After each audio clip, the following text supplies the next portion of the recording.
इस वीडियो में हम बिहार बोर्ड कक्षा 10 के फिजिक्स यानी कि भौतिकी चैप्टर 1 के अति लघु उत्तरीय प्रश्नों को हल करेंगे। क्वेश्चन नंबर पहला है, समतल दर्पण पर पड़ने वाली एक ही प्रकाश किरण की कितनी परावर्तित किरणें हो सकती है। इसका आंसर हो जाएगा 1, क्योंकि वो उस पर जो परावर्तित होगी उसके बाद वो उसी पथ पर लौट जाएगी। क्वेश्चन नंबर 2 है, समतल दर्पण पर लंबवत पड़ने वाली किरण किस प्रकार परावर्तित होती है। इसका आंसर हो जाएगा, समतल दर्पण पर लंबवत पड़ने वाली प्रकाश की किरण परावर्तन के बाद उसी पथ पर वापस लौट जाती है। क्वेश्चन नंबर 3 है, समतल दर्पण पर अभिलंब आपतन के लिए परावर्तन कोण का मान कितना होता है। इसका आंसर हो जाएगा 0 डिग्री। समतल दर्पण पर अभिलंब आपतन के लिए परावर्तन कोण का मान जो होता है वो 0 डिग्री होता है। क्वेश्चन नंबर 4 है, प्रकाश के परावर्तन के कितने नियम हैं। इसका आंसर हो जाएगा, प्रकाश के परावर्तन के 2 नियम हैं। पहला, आपतित किरण, परावर्तित किरण तथा आपतन बिंदु पर खींचा गया अभिलंब तीनों एक ही समतल में होते हैं। और दूसरा, आपतन कोण परावर्तन कोण के बराबर होता है। क्वेश्चन नंबर 5 है, समतल दर्पण में वस्तु दूरी और प्रतिबिंब दूरी में क्या संबंध है। इसका आंसर हो जाएगा, समतल दर्पण में वस्तु दूरी और प्रतिबिंब दूरी दोनों बराबर होता है, अर्थात वस्तु दूरी बराबर प्रतिबिंब की दूरी। क्वेश्चन नंबर 6 में पूछ रहा है, गोलीय दर्पण कितने प्रकार के होते हैं, उनका नाम लिखना है। इसका आंसर हो जाएगा, गोलीय दर्पण 2 प्रकार के होते हैं। पहला उत्तल दर्पण और दूसरा अवतल दर्पण। क्वेश्चन नंबर 7 है, गोलीय दर्पण का मुख्य अक्ष क्या है। इसका आंसर हो जाएगा, गोलीय दर्पण में ध्रुव से वक्रता केंद्र को मिलाने वाले सरल रेखा को दर्पण का मुख्य अक्ष कहा जाता है। क्वेश्चन नंबर 8 है, अवतल दर्पण की फोकस की परिभाषा दे। इसका आंसर हो जाएगा, किसी अवतल दर्पण का फोकस उसके मुख्य अक्ष पर वह बिंदु है जहां मुख्य अक्ष के समांतर आती किरणें दर्पण से परावर्तन के बाद मिलती है।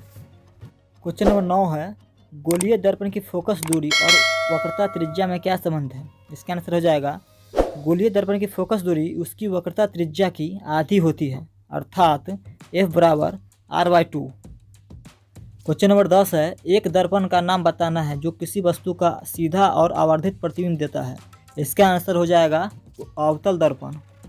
11 नंबर क्वेश्चन है, एक अवतल दर्पण द्वारा आभासी प्रतिबिंब बनने के लिए वस्तु का स्थान कहाँ होना चाहिए। इसका आंसर हो जाएगा, ध्रुव पर या ध्रुव तथा फोकस के बीच, या इन दोनों में से आप कोई भी लिख दीजिएगा तो हो जाएगा। 12 नंबर क्वेश्चन है, यदि कोई वस्तु किसी अवतल दर्पण के वक्रता केंद्र पर रखी हो तो उसका प्रतिबिंब कहाँ और कैसा बनता है। इसका आंसर हो जाएगा, जब कोई अवतल दर्पण के वक्रता केंद्र पर रखी हो तो उसका जो प्रतिबिंब है वक्रता केंद्र पर ही बनेगा और वह प्रतिबिंब वास्तविक, उल्टा और वस्तु के बराबर बनता है। क्वेश्चन नंबर 13 है, वस्तु दूरी U का चिन्ह क्या होगा जब अवतल दर्पण के सामने किसी वस्तु को रखा जाता है। इसका आंसर हो जाएगा ऋणात्मक।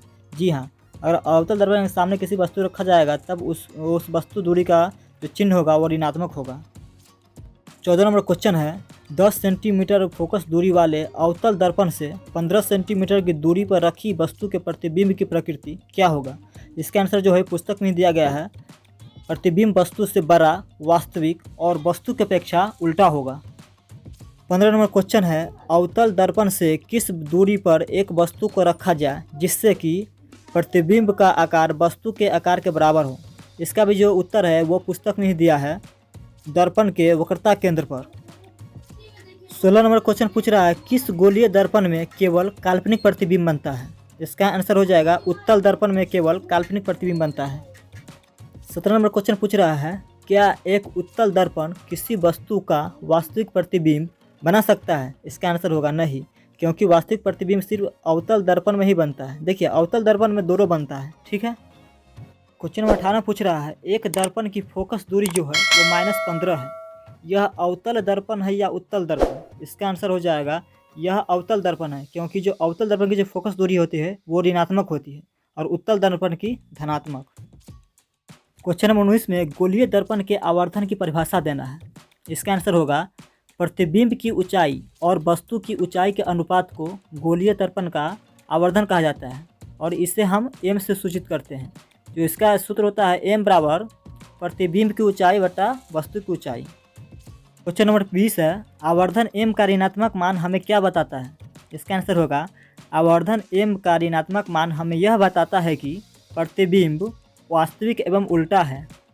क्वेश्चन नंबर 21 है, एक गोलीय दर्पण की वक्रता त्रिज्या 20 सेंटीमीटर है, इसकी फोकस दूरी कितनी होगी? इसका आंसर होगा 10 सेंटीमीटर, क्योंकि F बराबर R/2 होता है और R का मान 20 दिया हुआ है। तो सूत्र बैठाएंगे तो R की जगह पे 20 डाल करके 2 से भाग देंगे तो 10 आ जाएगा। 22 नंबर क्वेश्चन है, उत्तल दर्पण के एक उपयोग को लिखना है। इसका आंसर हो जाएगा, इसका उपयोग जो होता है वो वाहनों के साइड मिरर के रूप में किया जाता है। 23 नंबर क्वेश्चन है, उस उत्तल दर्पण की फोकस दूरी ज्ञात करना है जिसकी वक्रता त्रिज्या जो है 32 दिया, यानी कि R बराबर 32 दिया हुआ है। जिसका सूत्र होता है F बराबर R/2, तो R की जगह 32 डाल करके उसके बाद 2 से डिवाइड कर दीजिएगा तो 16 सेंटीमीटर इसका आंसर आ जाएगा। क्वेश्चन नंबर 24 में काल्पनिक प्रतिबिंब से आप क्या समझते हैं? इसका आंसर हो जाएगा, किसी बिंदु स्रोत से आती प्रकाश की किरणें परावर्तन के बाद जिस बिंदु से आती हुई प्रतीत होती है उसे उस बिंदु स्रोत का आभासी या काल्पनिक प्रतिबिंब कहा जाता है। क्वेश्चन नंबर 25 में पूछ रहा है, समतल दर्पण में आवर्धन m बराबर +1 का क्या अर्थ है? इसका उत्तर जो है वो पुस्तक में दिया है। इसका आंसर होगा, समतल दर्पण में आवर्धन m बराबर +1 का अर्थ है कि प्रतिबिंब का आकार वस्तु के आकार के बराबर है और m का धनात्मक चिन्ह हमें यह बताता है कि वह प्रतिबिंब वस्तु के सापेक्ष सीधा है। 26 नंबर क्वेश्चन है, एक गोलीय दर्पण जिसका वक्रता केंद्र C है पर एक किरण ACB आपतित होती है, यह किरण किस दिशा में परावर्तित होगी? इसका आंसर जो हो जाएगा वो परावर्तित जो होगी उसी दिशा में होगी, यानी कि विपरीत पथ पे होगी। क्वेश्चन नंबर 27 में अवतल दर्पण के कोई 2 उपयोग लिखना है, तो इसका लिख दीजिए हजामत के रूप में, यानी कि नाई इसका उपयोग करता है, उसके बाद डॉक्टर भी इसका उपयोग करता है, वाहनों या टॉर्च के हेडलाइट के उपयोग में किया जाता है, या सौर भट्टियों में भी इसका उपयोग किया जाता है। दूसरे विषय के किसी भी पाठ का वीडियो देखने के लिए आप चैनल के प्लेलिस्ट में जाकर के देख सकते हैं। इसी पाठ के लघु और दीर्घ उत्तरीय प्रश्नों का वीडियो का लिंक नीचे है, आप लोग जाकर देख सकते हैं, फिर यहाँ पर भी क्लिक कर सकते हैं।